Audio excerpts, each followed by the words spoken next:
Bonjour à tous. Aujourd'hui sur Banous, on va parler des tendances et des enjeux du marketing d'influence grâce à notre invité Nicolas Chabot. J'en profite pour remercier l'IAB qui nous a permis d'organiser ces différentes rencontres et spécialement Victoire et Stanislas.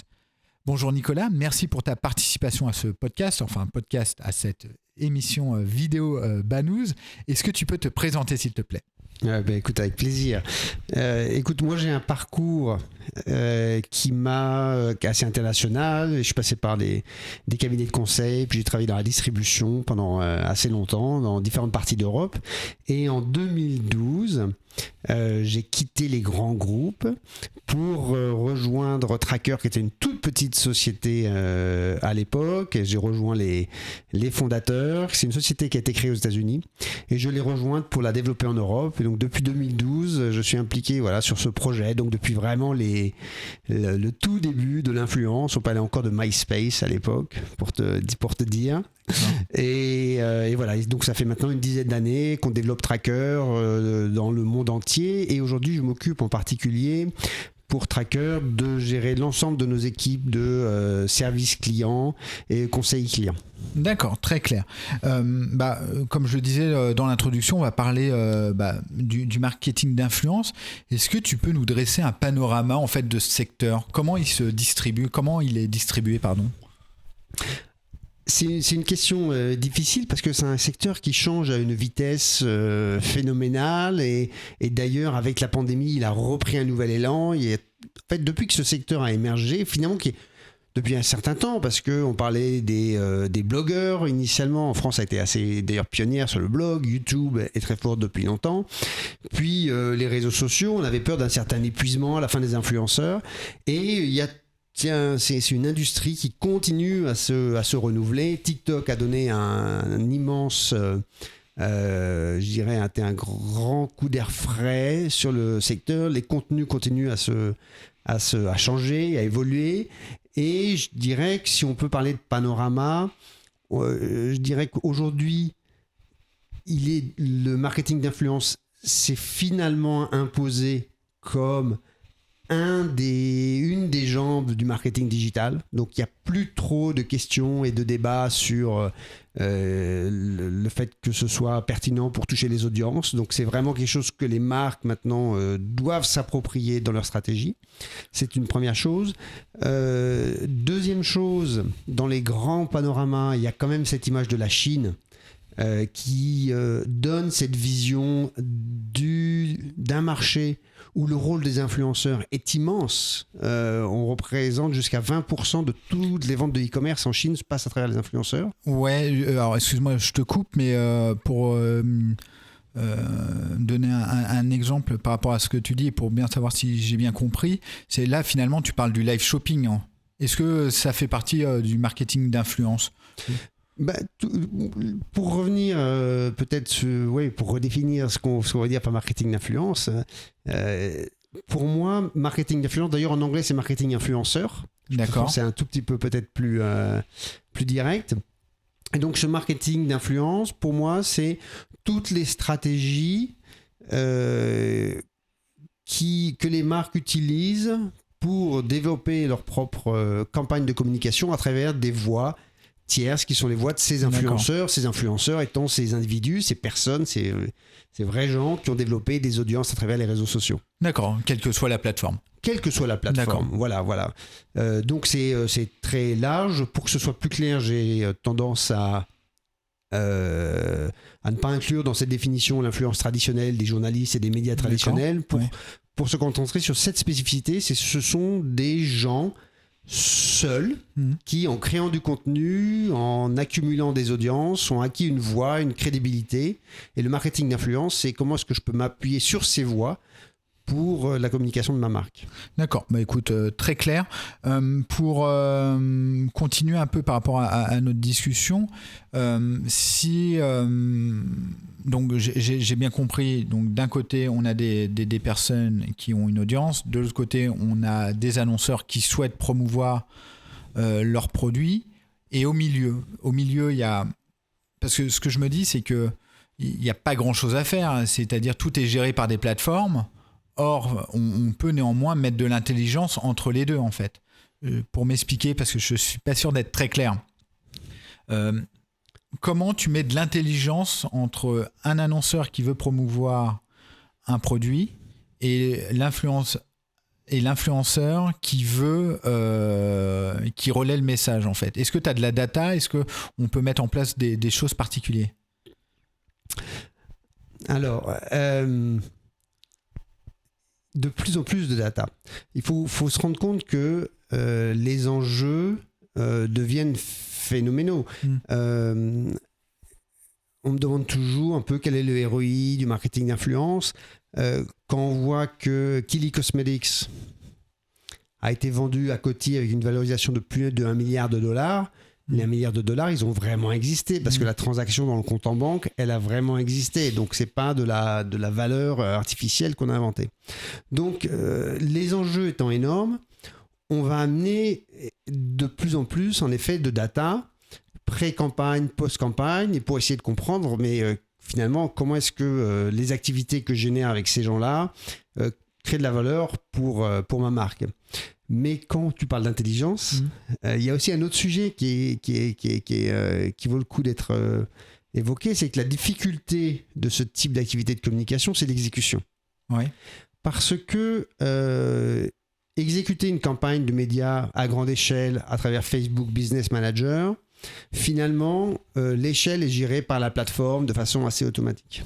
Gérer de l'échelle à travers des programmes d'influence est complexe parce qu'on va engager des relations, des discussions avec 10, 100, 1000, 10 000 différentes parties prenantes dans le monde pour générer des contenus originaux, créatifs, qui engagent les audiences. Et donc, il y a un enjeu d'exécution extrêmement complexe qui longtemps été un peu un obstacle pour les marques qui souhaitaient s'en saisir. Donc, intelligence dans l'exécution, dans la relation, c'est un côté très personnel entre la marque et l'influenceur. D'ailleurs, la plupart des contenus restent organiques.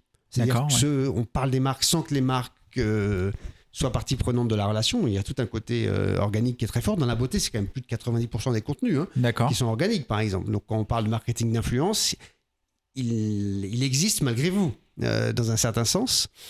Et puis, il y a toute la partie data, measurement, ROI, qui est vraiment en train de se sophistiquer à cause des enjeux financiers qui sont attachés à ça.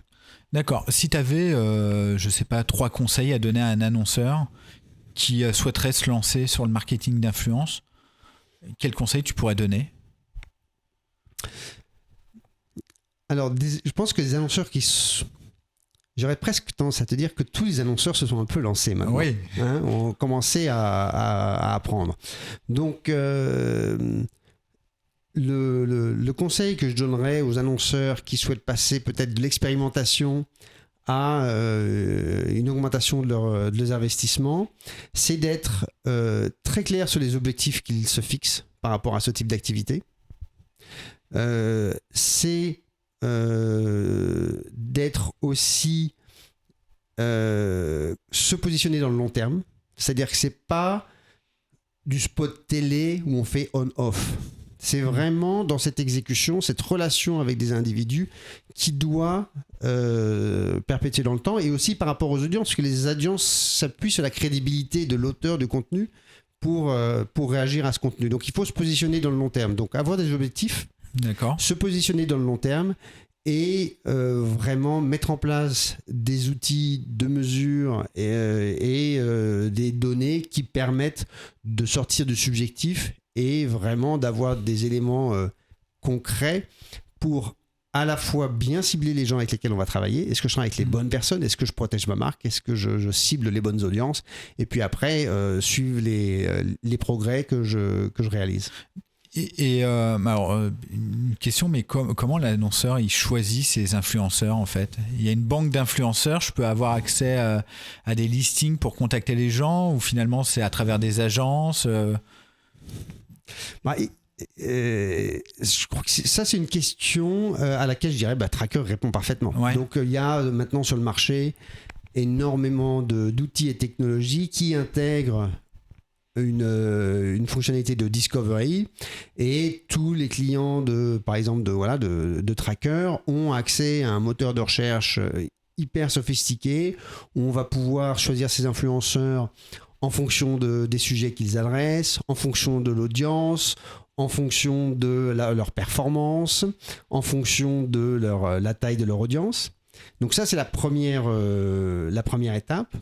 Mais il y a aussi une étape plus qualitative qui est importante, qui est une étape qualitative en termes de validation des contenus. Est-ce que les contenus sont alignés avec le propos de ma marque? Et on parle beaucoup aussi de, peut-être qu'on en reviendra là-dessus, mais de purpose et d'alignement de valeurs, c'est très important.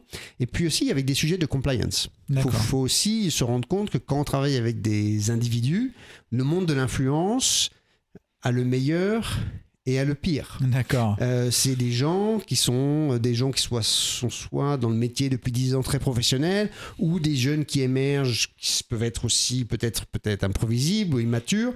Donc c'est aussi un métier où on arrive sur un environnement et une population sur lequel je pense qu'il faut être aussi vigilant en termes de marque. Donc choisir ses influenceurs, c'est choisir ses canaux de communication en fonction de ses objectifs et de ses audiences. Il y a des outils qui m'aident à faire ça.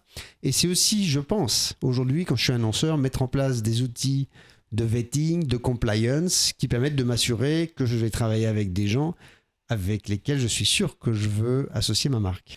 Je t'ai posé la question des conseils pour un annonceur. Est-ce que tu aurais, par exemple, un site, un livre, un podcast, une ressource pour progresser sur ce domaine ? Écoute, de façon peut-être un petit peu égoïste, j'invite chacun à aller voir les ressources sur les sites trackers. On a un compte Instagram, on a un podcast, on a un blog et on produit énormément de contenu sur en particulier autour du measurement, quels sont les bons KPI, comment réussir sa campagne. Il y a beaucoup de case studies, donc beaucoup de choses à apprendre sur nos channels. Justement, c'est quoi les KPI d'une campagne en influence en fait ? Vous allez traquer comme une campagne classique display, c'est-à-dire je vais traquer le clic, la vente, etc. Enfin, vous faites la même chose ? Alors ça, c'est vraiment la question clé aujourd'hui sur laquelle l'industrie dans son ensemble travaille. J'ai envie de renvoyer d'abord à les objectifs qu'on va fixer pour la campagne. D'accord. Ça peut être des objectifs de notoriété de marque. C'est comme ça, vraiment, que le marketing d'influence est beaucoup développé. Ça peut être des objectifs de purpose, de considération de marque, de valeur. Ça peut être aussi des objectifs de transformation. Et on a énormément aujourd'hui d'activation d'influenceurs qui vont se concentrer sur le bout du funnel, sur la performance, un petit peu sur le modèle que tu mentionnais, live shopping, Asia, etc. Et aujourd'hui, le marketing d'influence commence à couvrir l'ensemble des éléments du funnel de plus en plus, avec des liens avec tous les modèles d'affiliation et une porosité entre l'influence et l'affiliation qui est en train de se développer, des nouveaux business models, des nouveaux acteurs qui se positionnent sur ce sujet-là. Donc, l'enjeu pour les annonceurs est de mettre en place des indicateurs qui permettent de comprendre l'impact de leurs investissements sur différents secteurs. On travaille beaucoup, nous, avec nos clients, sur maintenant des programmes de brand lift et de survey pour comprendre l'impact sur les marques. D'accord. On a mis en place évidemment tout ce qui est performance tracking sur le modèle de l'affiliation qui permet de comprendre quelles sont les ventes générées directement par les influenceurs sur les sites. Mais c'est vrai que ces modèles de mesure restent assez partiels parce que mettre en place du brand lift, c'est relativement cher. C'est pas évident techniquement à mettre en place quand on active 10, 15, 20, 30, 40, 50, 100 influenceurs avec des contenus uniques. Donc c'est plus difficile à mesurer quelque part que des campagnes intégrées avec un contenu homogène. Et pour cela, les marques, en effet, s'appuient sur des proxys qui sont l'ensemble des données qui sont fournies par les réseaux, qui sont très nombreuses, que ce soit les vues, les engagements, des métriques agrégées qui permettent aussi d'avoir une vision un peu consolidée de l'ensemble de ces métriques. Et donc on entend beaucoup de marques qui se disent moi je mesure mon ROI en fonction des vues générées, en fonction de l'engagement généré sur les contenus. Et ce sont des indicateurs qui sont hyper valables à partir du moment où on arrive à faire le lien entre ces indicateurs et les vrais bénéfices pour mon business en termes de marque et en termes de vente. Non, c'est ultra clair. Merci beaucoup, Nicolas. Mais en fait, moi, ce que je me dis, c'est que le plus gros problème, entre guillemets, c'est finalement le filtre de la plateforme, parce que la plateforme vous donne telle ou telle donnée et peut refuser de transmettre certains types de données, ou finalement, lorsqu'on fait du marketing d'influence, on a accès à toutes les statistiques qu'on le souhaite via TikTok, je sais pas, Facebook, YouTube, Snapchat. Écoute, chaque plateforme a une politique différente, donc tu as raison de dire qu'il y a une complexité liée au fait que la transparence n'est pas la même sur toutes les plateformes. Bon, par exemple, Snapchat est hyper privé. D'accord. On est vraiment dans un environnement privé et très peu transparent, avec très peu d'accès aux données. C'est pour ça d'ailleurs sans doute que la plateforme n'a pas réussi à émerger dans le monde de l'influence. D'autres sont très ouvertes. L'API publique de YouTube est très ouverte et donne accès à énormément de données. Et donc en fait, selon les plateformes, en effet, on va avoir des capacités de mesure différentes. Pour Instagram, la meilleure façon d'obtenir des données profondes, c'est que les influenceurs acceptent d'authentifier leur compte auprès des plateformes technologiques, ce qui permet à ces plateformes de capturer de la data et de la retourner aux annonceurs. Donc en effet, il y a une certaine homogénéité. Les vues ne veulent pas dire la même chose sur YouTube. C'est de notoriété publique que TikTok a une façon de mesurer les vues extrêmement généreuse. D'accord. Ce que d'autres appelleraient à peine une impression, je dirais. Ce qui leur permet d'avoir des chiffres de vues vidéo complètement disproportionnés. Donc en effet, il faut être hyper vigilant et il y a une certaine sophistication nécessaire à comprendre l'ensemble de ces indicateurs. Et c'est pour ça que je reviens un petit peu à ces fondamentaux, qui veut dire, bon, tous ces indicateurs sont hyper intéressants parce qu'ils sont immédiats, largement disponibles à travers les plateformes et votre outil technologique, mais revenez aux fondamentaux, essayons de comprendre, au-delà de cet engagement et de ces vidéos vues, quel est l'impact sur votre marque qui a été généré, quel est l'impact sur vos ventes qui a été généré. Et là, on rentre dans on sort un petit peu de ces enjeux de données fournies par les réseaux pour aller voir les vrais impacts business, mais avec des enjeux de mesure qui sont un peu plus complexes à résoudre. Eh ben écoute, merci beaucoup Nicolas, c'était vraiment cool de pouvoir discuter avec toi sur ce sujet que je commence à mieux appréhender, et je verrai grâce aux différents comptes Banous, j'irai voir les statistiques pour voir un peu, pour comprendre mieux le système. Merci beaucoup. Où est-ce qu'on peut te suivre? Dernière question. Bah écoute, vous pouvez me suivre donc à travers les réseaux trackers, donc TRAACKR, et puis bien sûr sur LinkedIn où je relaie beaucoup de contenu autour de l'influence aussi. Eh ben écoute, super, merci beaucoup Nicolas, et merci à vous de nous d'avoir visionné cette vidéo Banous ou d'avoir écouté le podcast. Et n'oubliez pas, pour nous soutenir, n'hésitez pas à liker, ça fait très youtubeur, j'en suis désolé, mais il faut liker, partager et commenter. Si vous avez d'ailleurs des questions à poser à nos invités, on pourra les relayer par la suite. Et puis, tout simplement, ça nous aide beaucoup pour développer la chaîne. Merci beaucoup, à bientôt.